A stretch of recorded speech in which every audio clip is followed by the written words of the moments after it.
Welcome to Snap Lens Take 10. I'm Ty Schwartz, and together we'll explore the latest techniques, tips, and tricks to help elevate your visual storytelling to the next level. From mastering the basics to pushing the boundaries of your creativity, Snap Lens Take 10 is here to empower you with the knowledge and skills you need to unleash your artistic potential. Hello, everyone.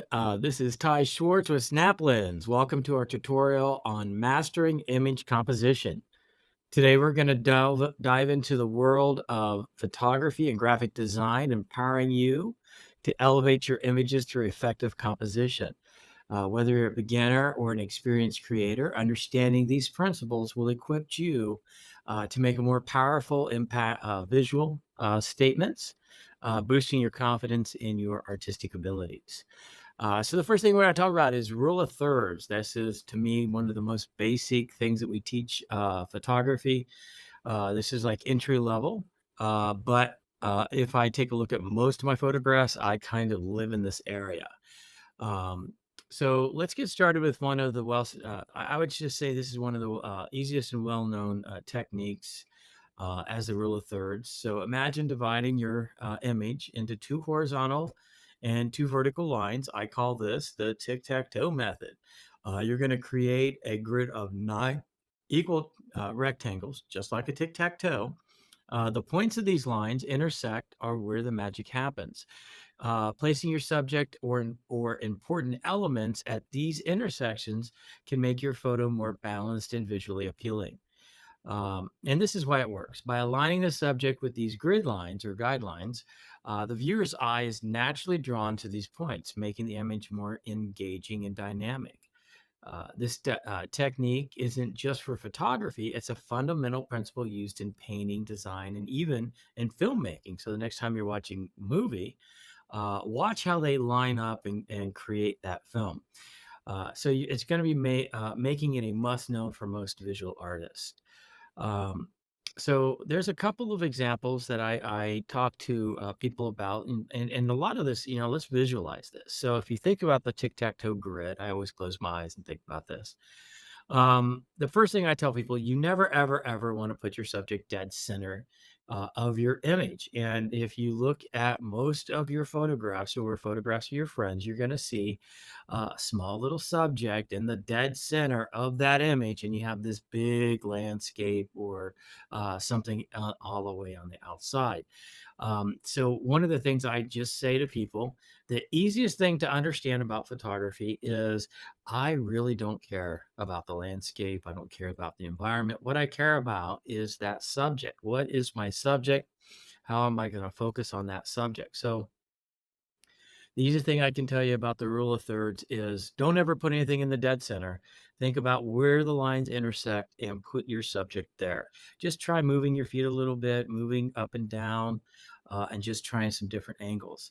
So basically, you want to highlight how it enhances the visual appeal by using that rule of third.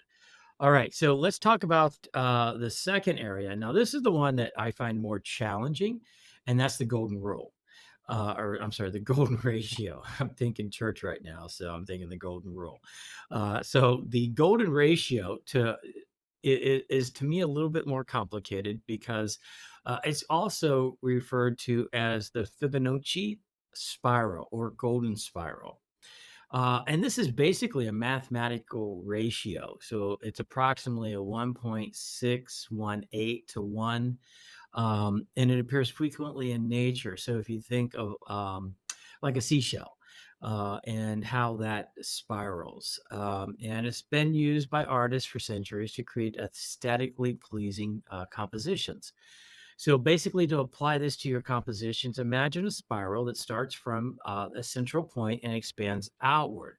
Placing the main elements of your image along the spiral can guide your viewer's eye through the scene in a natural, flowing manner. So this can be particularly powerful in landscape. So when I say rule of thirds, I'm talking portrait photography because that's where I want to place my subject. But now, if I'm thinking landscapes, I'm thinking about the golden ratio. And so, like I said, it's powerful in landscape photography, and so you can align your elements or and make pathways. So think about as you're photographing the winding river or how your trees kind of go in a flow. So you want to move and create things so that's like a curve or a spiral. Um, so that's how I talk about the golden ratio. It's a little bit harder for me because I'm such a established bad habits, as I always say bad habits, but when it comes to portrait photography, I know how to shoot as a photojournalist, and I know what I like. And it's not necessarily what everybody else likes, but when it comes to creating that golden ratio, I want to try that a little bit more than what I have in the past. And so, as I move forward, I'm going to do some more different types of photographs. So let's talk about how we can use the ratios or our rule of thirds or composition to create impactful storytelling through our composition. So the power of storytelling is probably the most important next to impact for me. So if I'm scrolling on Instagram and I'm thinking impact, I'm scrolling, and then all of a sudden I stop. And that's something that emotionally connects me to that image. But then I look at that image and I'm like, can I tell a story? What's going on here? And that's really how you arrange your elements within a frame, can tell all the story all on its own. And that's the whole purpose of creating a photograph is telling a story. And it's a standalone. I don't have to write any words. I can just see what's going on. I can see relationships. I can see impact in eyes. I can see smiles. I can see smirks. So there's a lot of things I can see that I find really interesting. So something you want to consider, you might want to convey in your image and use in the composition to guide your viewer's eye to the most essential elements, effectively communicating your narrative. And in order to create the narrative, some of the things you want to think about. You want to think about the foreground interest. So use the foreground to introduce elements that set the scene or provide the context. You're also going to think about depth. Using layers in your composition creates a sense of depth. I always like to put something in the foreground, put something in the background. That way it gives me something that's depthful, or I can, it's not as, it's a two-dimensional. When you create an image, it's two-dimensional, but by adding elements into the foreground and the background, you're going to achieve some depth. So you want to do that by creating some lines or strategically placing objects at various distances. But you also want to create some balance and symmetry. Uh, and to me, sometimes symmetry can help convey a sense of tranquility or stability. Well, for me, also, asymmetry can suggest movement or tension. And I always like that word tension. So if I do something that's asymmetrical, my brain's telling me something's going on. Are they getting ready to move, or is there some stress or something going on with that image? And you can do that just by making something a little bit off kilter a little bit. So use of space. Now, a lot of people don't think about this as a huge element in composition, but how you use the space. You only have so much frame, and the first thing I tell students when I'm talking to them in class is when you're creating a photograph, yes, you have a tendency to want to put your subject in the dead center of your camera, and if I can drive a bus through the top of the frame, to the left of the frame, to the right of the frame, and just a lot of empty space, then you've not used your space in a manner that can that impacts onto that story.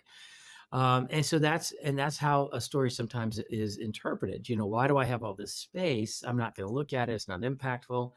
But at the same time, there's a thing called negative space that will emphasize loneliness or freedom, while crowded compositions convey chaos or abundance. So, like, think about this. If I took a photograph of a beautiful landscape of green grass and rolling hills, to me, that's tranquility. That's getting the golden ratio in there.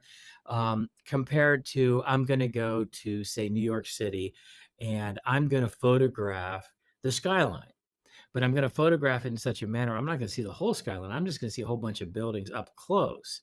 To me, that's a crowded space, and that conveys chaos. Because imagine, because when I look at like photographs in New York City, I just can hear the traffic and the people and the walking and the cars and the beeping and the honking. And I just see all that when I see a photo of a close up of a skyline of a city.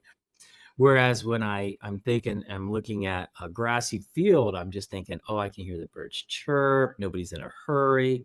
So those are emotions that you can use to convey feelings, and that's just by using how you use space in your photograph. So okay, so the last thing here, I'm going to wrap it up.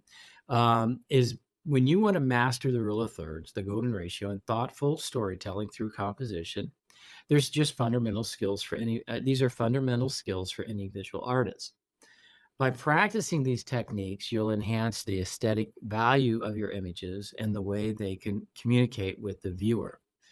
So anyway, I want to thank you for joining me in this exploration of image composition, and I want you to keep experimenting with these concepts. And remember, the best way to learn is by doing. These techniques offer a world of creativity and freedom, and they're inspiring that you create compelling images and tell stories that resonate to other people. So I'm going to see you in our next Snap Lens Take 10, and I look forward to seeing your comments and hearing what you have to say about that.